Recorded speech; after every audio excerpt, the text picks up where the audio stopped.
In this one, I haven't done one on addiction and a very specific thing that happens for you guys that normally follow my vlog. This will probably be of no interest to you, so I feel like saying you're excused or something, but don't worry about it. But there's a real kind of specific thing that happens in society nowadays, and that is being diagnosed with severe chronic pain and then being put on really strong narcotic painkillers, and then sort of over a period of time becoming addicted to those, and it's, not not so much like I want to get high or anything, but you become chemically dependent within a few weeks, and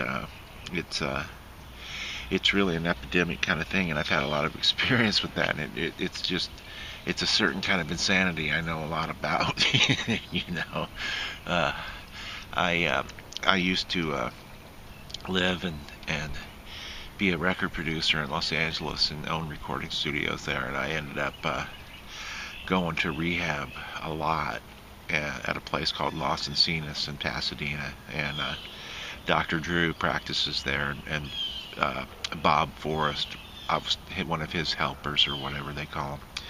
I was talking to him one day, and he said, yeah, we saw when crack hit how many people came through, but this narcotic epidemic, prescription drug, and especially narcotic epidemic, is like nothing we've ever seen here, and I can only give you my experience on it, because as human beings we tend to sort of take an expert stance on some stuff.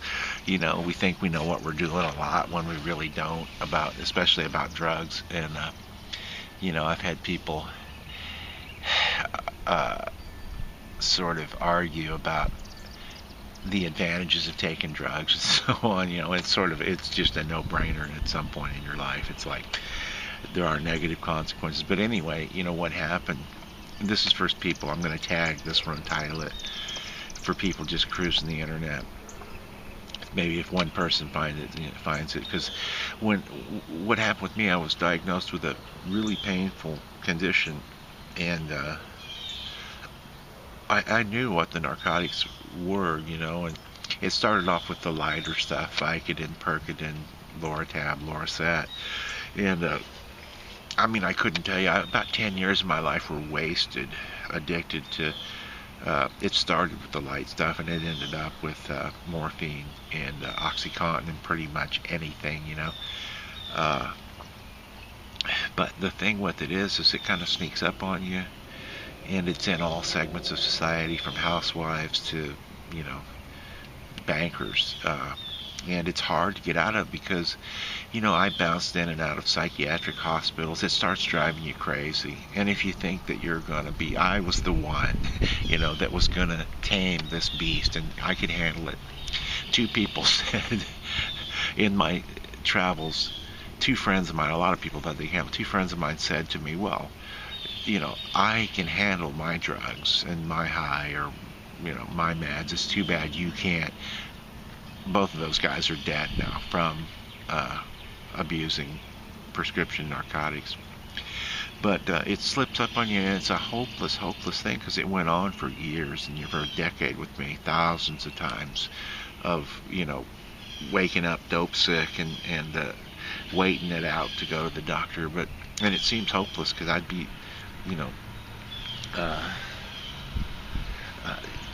in yet another institution, hopelessly. It's not, like I said, it's not like I'm hopelessly addicted, and it's not like, oh, I want to get high, I'm a party animal. It's just like, no, I'm in a lot of pain. During that 10-year period, I was clean and sober for 1 year, 6 months, 3 months, 9 months, 2 months, 8 months. Every 2 years. So out of that 10-year period, there were times, but the pain, the unbearable pain, kept driving me back. And I thought, well, the doctor says I should take these, and that that really is kind of one of. I mean, I take a lot of aspirin now and over-the-counter stuff, and it tends to work as well as the narcotics. And Because you get used to the narcotics and they don't work anymore, and now, suddenly I found myself in a worse situation, completely in horrible pain, and completely addicted to drugs that weren't working anymore for the pain. And it really is such a hopeless situation if you're a person that's kind of, you know, trying to get off of it, but pain keeps driving you back, and you can make it. I've even made it 2 years, like I said, and I'm 3 years and some time off of it now. And I actually moved away. I moved away from Los Angeles to get away from the doctors that dispense it, so easily and so much. And it, uh, it's a terrible thing because for me, what happened was I just didn't like the idea of being a slave. I had to have something, and I mean, as anybody knows who's addicted, you have to, not playtime. You have to have that. And my worst, I just got tired of being a slave to it. My worst nightmare was being thrown in jail, not because I'm not even scared of death at all. No, I wasn't scared of jail because of jail. I was scared of being separated, from such a heavy narcotics habit, by prescription. And what I could say is that your what those narcotics are is they're very strong central nervous system depressants, on the technical side of it. And so your brain is nothing but a huge nerve, okay? So, I mean, you are, you know, uh, your nervous system is everything, and having it sort of half as effective and receiving really half of or a quarter of the signals it should be receiving and interpolating or interpreting, you're not really alive is the thing. I'm saying I thought I was alive for, and it really, I thought it was, but I was basically walking dead for a long, long time. And, the thing about it is, too, it sort of brings on a mindset of uh, invincibility. And that invincibility manifests itself in a feeling that you know better. There's so much stuff involved with this thing, and it's something I've studied professionally and educationally and had a lot of experience with, is drugs and alcohol. But the mindset with all drugs, and now that I'm clean and sober for uh, years, is that, and I was 21 years clean and sober when I knew what those damn things were when I started taking them. You see how insidious it is. But the mindset became sort of almost, as everybody knows, you feel like you know better. You're sort of another aspect of it is this sort of secretive behavior. You feel like you have like a little wonderful secret that's your secret weapon, and or it's things that other people don't know about drugs and stuff, and that's part of the illness of it. I mean, it's part of I go with the disease model. Anyway. But part of it is that you kind of kid yourself into thinking that it's worth it because it gives you all of these sort of super abilities. But one of my favorite addictionologists and public speakers on addiction talks about how you can't cheat the universe. In other words, every time you get high falsely from a drug, that has to be paid back with some kind of a low in your life, some kind of either physical or mental or low. And I now see that very clearly. It's taken every bit. I'm 3.5 years off of morphine and Xanax and Valium and all kinds of stuff, all prescription drugs. It's taken every single day of those 3.5 years for my nervous system to sort of drugs compress central nervous system drugs, especially depressants, CNS depressants. They make your nervous system not act. It doesn't act as vibrantly as it should. It's compressed. It should have a range like this. It's only like here. And it's taken every bit of these 3 years for my nervous system to, and it's not even fully, it's almost like it is like, and it's obvious in my work and everything. I'm becoming more and more, I'm still in a lot of pain, but I'm becoming more and more still aware and more, what do you want to say, more conscious, more cognizant. Every day still, and it took the year. It's what's frustrating about being addicted, in and out of institutions and rehabs and psych wards, and eventually I did get thrown in jail falsely, and had to go through that in Los Angeles County Jail of a horrible withdrawal, and they could care less. They really could care less. I was lucky to live through that, and I by the time they figured out that I was completely innocent and shouldn't have been there at all, I had already spent some time, weeks there, a long time there, and so it was that my worst nightmare manifested itself, and but it's the kind of thing. It's so frustrating because over and over and over again, all of the horrible stuff.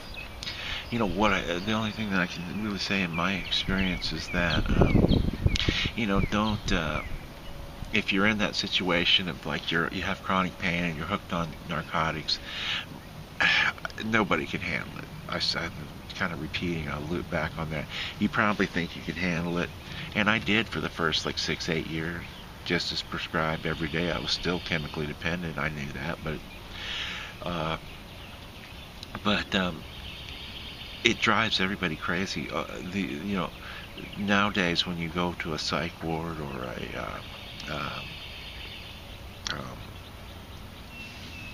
I thought I heard a guy on a golf cart that cruises around here.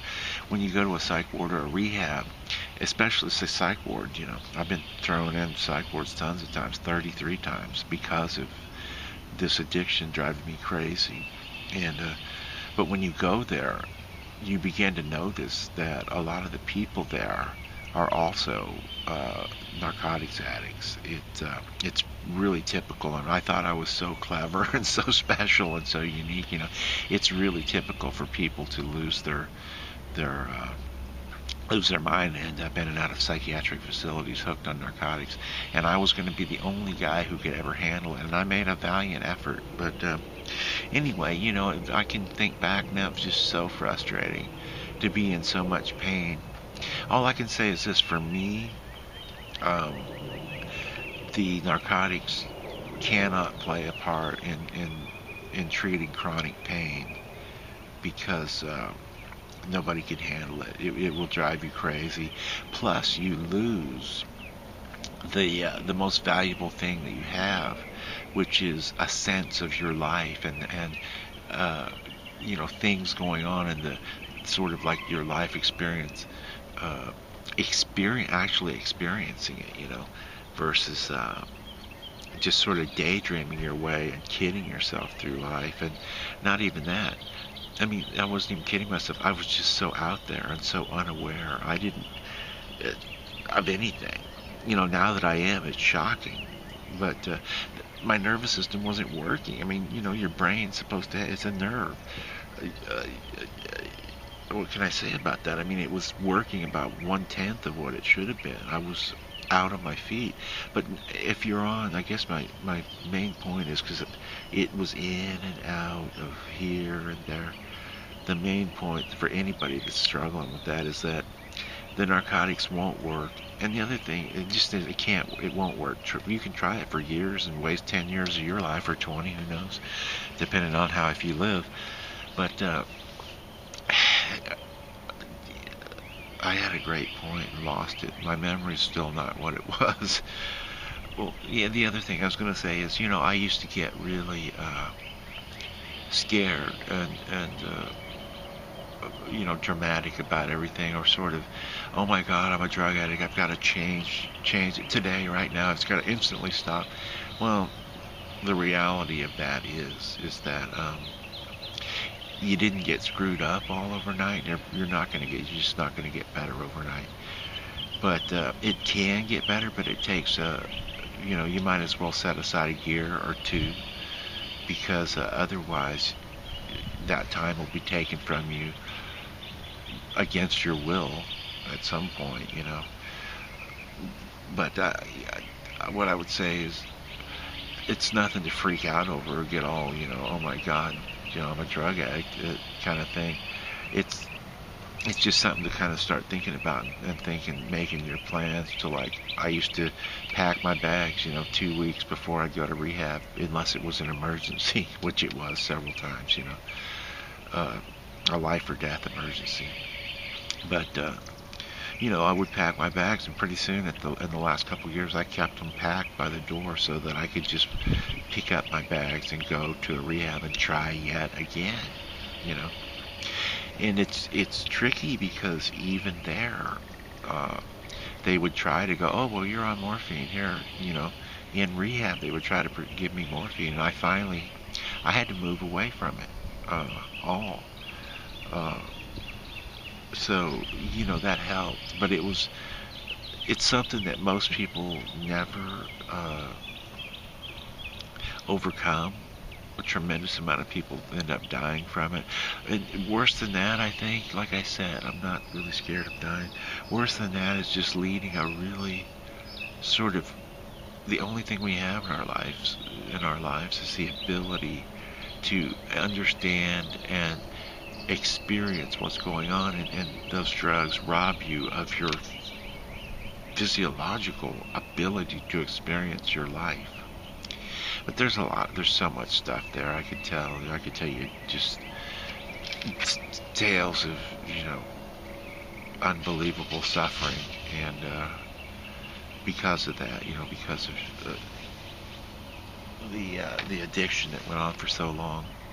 But it did seem so hopeless. But I'd say, don't freak out about it if that is you. Just sort of begin to realize the truth. I mean, I'm not. The thing is, it's crazy. I'm not anti-drug at all. I mean, I guess a good way to explain that is, I'm for hard liquor and handguns for everybody. I really am. That's awesome. That's a wild and wonderful, awesome, a huge experience. Handguns and hard liquor for everybody. The reality is that there needs to be some judgment applied in those kind of situations. Those two things don't really go together. It would be, quite a day if everybody in the world, you know, was issued a bottle of hard liquor and a handgun. But, I mean, in other words, I'm all for these huge experiences and mind-expanding things. But what I found is that if you put in the honest effort to obtain those things, I want to say legally, but authentically, they are also there waiting for you. And you're not, a slave to some bullshit drug. And in the end, really, and don't think they don't know this, it's not conspiracy, but in the end, you're sort of a slave to big pharma with this crap. So, they know exactly what they're doing, these pharmaceutical companies. So anyway, I wouldn't sweat it too heavily, but I would start to take steps to, if you're trying. If not, don't. You shouldn't have bothered watching this. It probably is a good indicator you're, a person has a problem if they're looking up material like this. But it took so many years, and it like I say, worse than death, I was robbed of the ability to truly experience the world for the brief time that I'm here. So anyway, but it's the kind of thing where it's just epidemic in the world today, and I saw a lot of it, and after a while, everybody I knew I had met in a drug treatment or psych facility, they were also all addicts, and we were all trading pills and selling them to each other, and then, or just giving, who knows, Uh, so it's really common. It's really common to have it drive you crazy. If you're addicted to drugs and you're starting to bounce in and out of hospitals and psych wards, it's and you want to quit, and you can't tell me different. Everybody who's addicted to that crap wants to get off of it, and you will eventually, whether it be by the law or your own death or jail or something like that, some tragedy. Uh, it eventually will. But anyway, worse than all that, like I said, being robbed of the experience of actually living in the brief damn time I have. So, yeah, that's a huge problem. I just thought I'd kind of say a little something about it. I know my vlogs are hard to follow sometimes, and I'm not. They're more of sort of like a freeze-dried phone call, conversational vlog. So anyway, it's a nice day out, actually.